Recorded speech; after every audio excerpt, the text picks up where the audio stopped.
Hello students, myself Anup Bawalkar and we are studying chapter 1 relation and functions.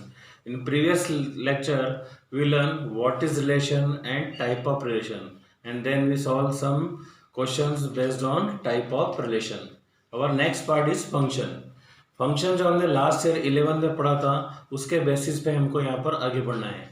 पर एक बार हम 11 में जो हमने फंक्शन पढ़ा था उसको हम अच्छी तरीके से रिवाइज कर लेते हैं। फंक्शन में हमने क्या देखा था, टाइप्स ऑफ फंक्शन में देखे थे real function, imaginary function, polynomial और डिफरेंट टाइप के फंक्शंस को हमने ग्राफ भी प्लॉट किए थे।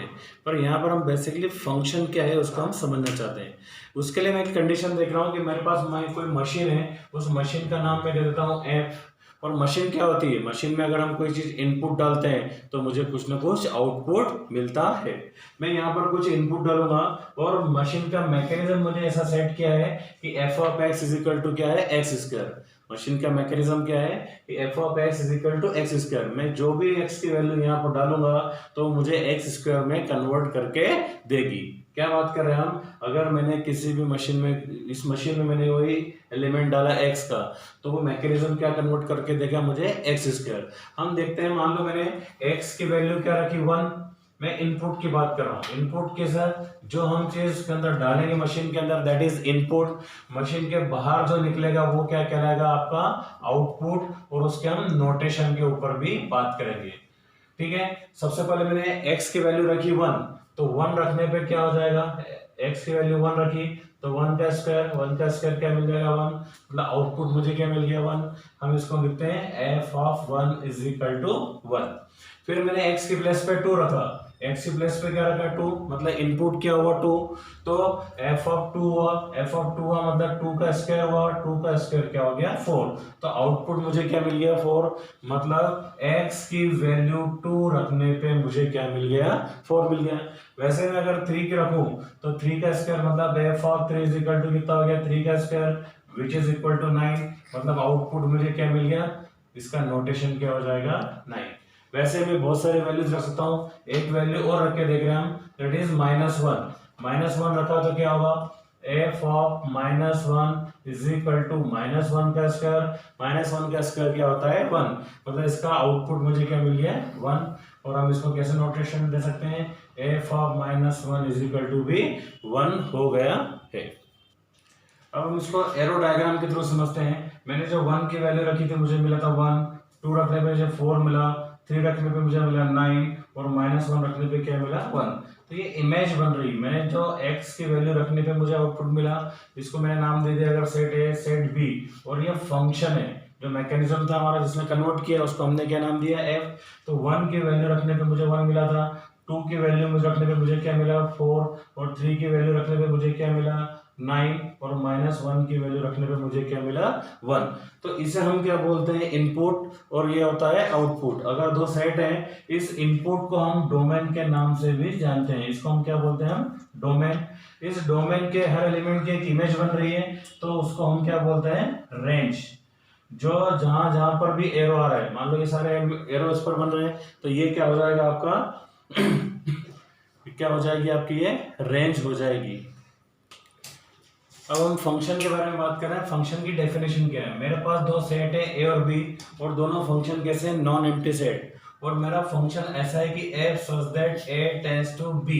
तो a के हर एलिमेंट की बात कर रहा हूं मैं, each element has exactly one image. मान लो मैंने 1 2 3 लिया और इसकी इमेज मिल रही 2, इसकी मिल रही 3, इसकी मिल रही 4। किसी भी फंक्शन के थ्रू, किसी भी मैकेनिज्म के थ्रू अगर इसकी वैल्यू ए सेट के हर एलिमेंट की मुझे कुछ ना कुछ इमेज अवश्य मिल रही है, मीन्स अगर कोई फंक्शन ए है उसके जितने भी एलिमेंट्स हैं उन सभी की इमेज यहाँ पर सेट बी में मिलना चाहिए, तब हम बोलते हैं ये फंक्शन कहलाएगा। इसको हम डिनोट कैसे करते हैं, f such that a tends to b, मतलब ऐसा फंक्शन जो a से b की ओर जा रहा है। हम फिर से बात कर रहे हैं कि हम फंक्शन किसको बोलेंगे, जब दो सेट हैं तो a के हर एलिमेंट की इमेज सेट b में मुझे मिलना चाहिए। अब कुछ एग्जांपल्स के थ्रू हम देखेंगे कि कुछ कौन फंक्शन हो सकता है कौन फंक्शन नहीं होगा।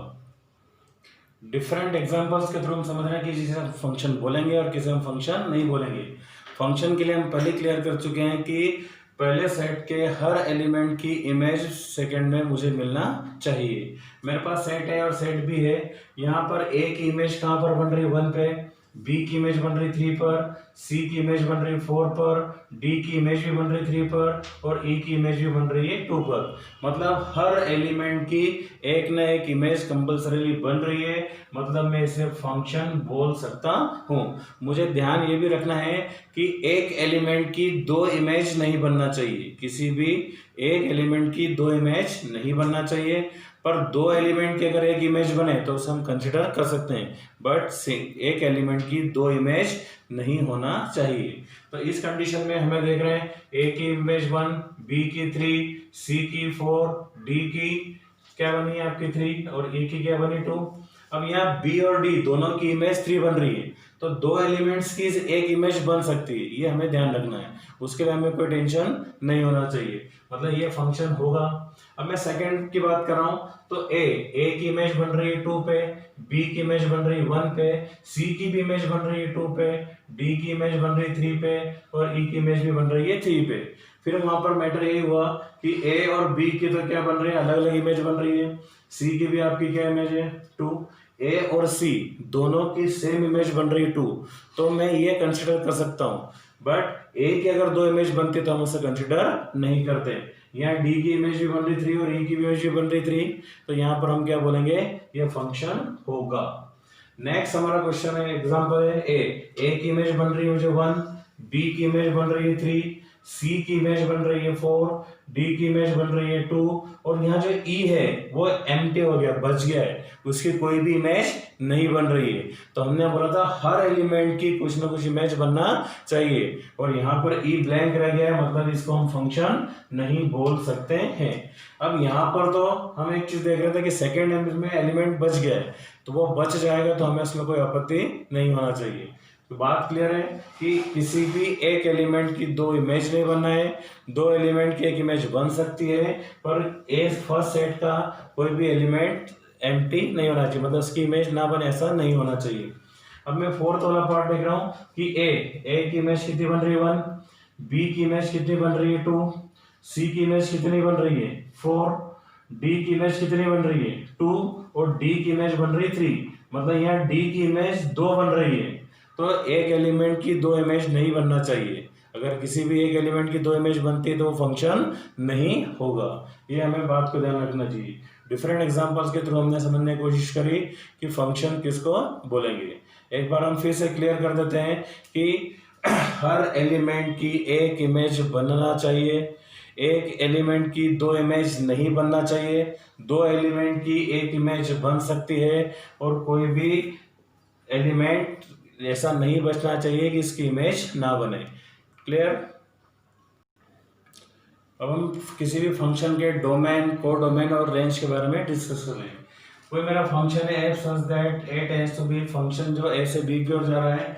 हमने फंक्शन किसको बोला, जिसके हर एलिमेंट की इमेज बनना चाहिए।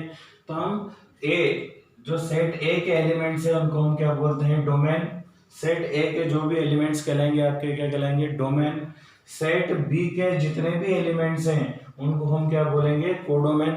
सेट a के हर एलिमेंट्स को हम क्या बोलते हैं, डोमेन। सेट b के हर एलिमेंट्स को हम क्या बोलेंगे, कोडोमेन।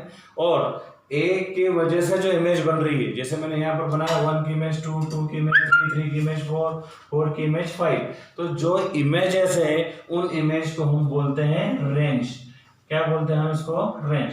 अगर मैं इस फंक्शन की बात करूं तो इस फंक्शन के लिए मेरा डोमेन होगा 1, 2, 3, 4, और कोडोमेन की अगर बात करें हम तो कोडोमेन आपका होगा 1, 2, 3, 4, 5 और 6।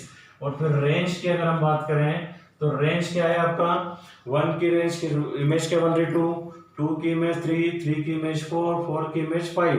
तो जो इमेजेस हैं उस इमेज को मैं क्या बोलता हूँ, रेंज बोलता हूँ। 2, 3, 4 एंड 5। यहाँ पर 6 किसी की इमेज नहीं बन रही, मतलब ये रेंज में नहीं आएगा। पर एक बात और ध्यान रखने लायक है कि 2, 3, 4, 5 किसका एलिमेंट है, कोडोमेन का मतलब जो रेंज है वो क्या हो सकती है, सबसेट का क्या होती है, सबसेट होगी कोडोमेन की। मतलब हम लिख सकते हैं range is subset or equal to codomain. क्या होगा ये रेंज को हम क्या बोल सकते हैं, सबसेट ऑफ कोडोमेन। अब मेरे पास दो फंक्शन है, इनका मुझे क्या बनाना है, डोमेन, कोडोमेन और रेंज फाइंड करना है।